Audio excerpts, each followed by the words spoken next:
Guys, don't forget to subscribe and help the channel get to 160,000 subs.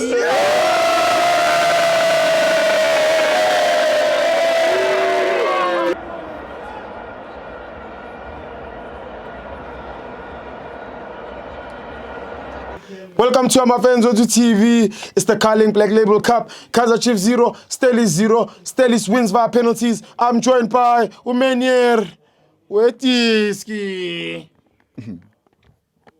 With the midfielder of the season. Cash. Yeah, Cash made. Oh, yes. No, it's in Chebe.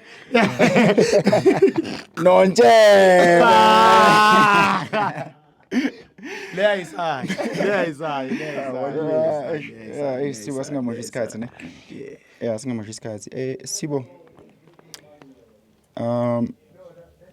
Between the management no coach, ama roles ababa nawo awafani. Yeah. Ama roles management okanye one of ama roles management is to minimize ama risk and also take control. And then our roles a coach is to encourage and influence. Ngine jive ngezinto ezenzeka kwi-course right now.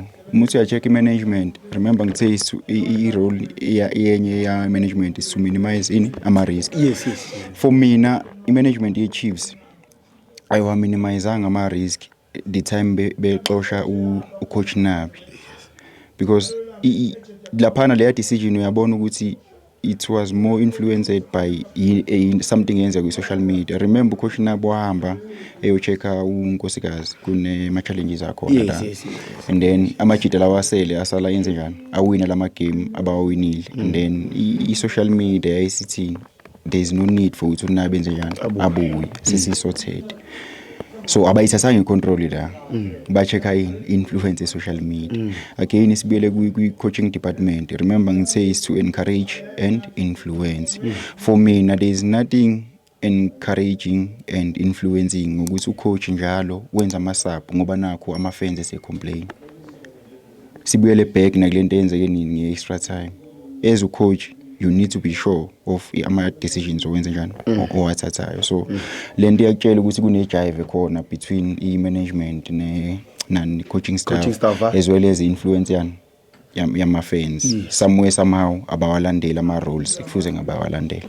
Alright, asukeni lapho singene egamini. Bangene mina. Siyasebenza manje. Alright. Bangene mina. Sibo i-game ya today. Umuthi uyachecka i-game plan yama team wethu. For i-Chiefs ibizodlala igame yabo enormal. Why ngithi bebezodlala igame yabo enormal? Because umuthi uya-check i-lineup yabo ya today nale game bebedlala namaZulu offensively. Bekunomdu, kube noLilepo, kube noModi, kube noMayo. Same attacking line ebebenayo kule game yamaZulu. I-plan bewenze njani? Is to run behind the defense ye-Stellenbosch. Is ukuthi bedlale ama through balls kuma half spaces. Going back to 44 minutes, I think 44 or 43 minutes, is still easy right back here, it's only a yellow card. Why it's only yellow card? It's only yellow card because the Chiefs idlala i-through. Ngalesikhathi idlala i-through, umntu washayini i-blind spots run. Remember sikhulumile lento nge-half time ngoba khona i-debate serious. So we can play Chiefs because lezi zinto bebezenza even egamini yamaZulu, even ucoach Zwane uze wakhala ngalonto ukuthi i-Chiefs ibisebenzisa ama pocket grand, yabo. So even today bebezokwenza lonto leyo. Uma ubuyela back egamini ye-league ye-Chiefs versus Stellenbosch bekune red card yakhumbula. Yes. Bashaya umntu same thing eyenzakalile. I-Chiefs that day badlala i-through umntu washaya blind spots run. Benze njani bamshaya center back yasola i-red card. Same thing eyenzakalile today 44 minutes umntu uthola i-right back i-yellow card. Kwahamba yagcina ile right back yasola i-second yellow kwaphuma i-red card. Nakhona futhi umuthi uyayechecka le second yellow ukuthi iphume kanjani. Iphume ngawo ama run lawo ngasho ama blind spots ama curve runs lawo ngihleze ukutshela ngawo ama reverse runs. So bekuyi game plan. Hence why Stellenbosch sithusa abantu abaningi uma siqala ngoMasuluke ePalini. Why bebeqala ngoMasuluke ePalini? Because uMasuluke if umcompare no Stevens ne uflexible uMasuluki unane speed, so bebemfakela ini ukuthi ezokhatha lama true pass abezobe dlalwa yini iChiefs, Sure. because bebazi ukuthi bazodlala behind i-defense yabo, so they needed a goalkeeper oquick ukuthi ezoclearish. I think first half kune head eshawo uMasuluki. Why? Because ube alert ukuthi iChiefs vele bafuna ukudlala yini behind i-defense. Yeah. On the other hand, iStellenbosch siqale i-game today something mhlawumbe ngathi it's their plan B. Bebefuna ukwenza njani ukumaintain i-first half. iStellies besi happy ngokuthi i-first half iye kwi half time kubani ku not because ebenchini bebe nobani. They had Cupido, they had Barnes, they had De Jong, they had Mujela, they had Mdaga, they had Stevens. So bona bebefuna ukumaintain i-first half bese second half sebezodlala their normal game, and ubonile these mase kushawe lama sub lawo iChiefs yaqala ya struggleisha because now iChiefs ihlulekile ukukora ngalesikhathi besadlala yini inormal game yabo le abayijwayele ukudlala ngama pockets. iStellies second half bese kuyisona sekuyin control because bese bebuyele kule game okanye besebenzisa lama player lawo abahlezi benjani bawasebenzisa, hence iChiefs yenze njani bulibona istruggleisha la.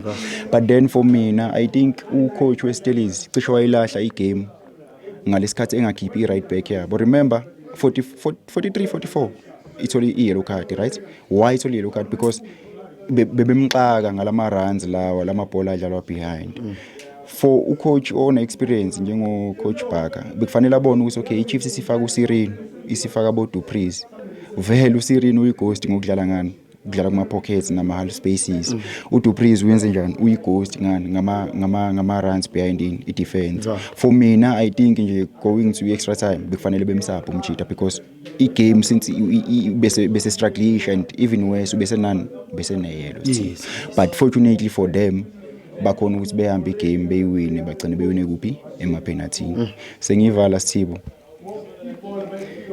angiyazi abantu abaningi bakhulumile bahleze bekhuluma ngayo lento kanye na today bakhuluma ngayo even na social media. Sithibo, even previous game ngishilo lento mina ngingajabula ethi mina yami kuba nomuntu njengomthetho Ox. Ngingajabula ukuthi ngibe nomuntu njengomthetho Ox. Angizokukhuluma kakhulu ngaye because even igame yamaZulu ngikhulumile ngaye. Ngihappy ukuthi today uhambile wenze njani washaya 100,000. Kunalento lebethi kunalento ethini benokutrend ethi imali iyiphika umthetho. Yeah. I think le 100k izoyikhava imali iyiphika. Yeah. Thank you Sithibo. Thank you man. Yeah. Wayivuka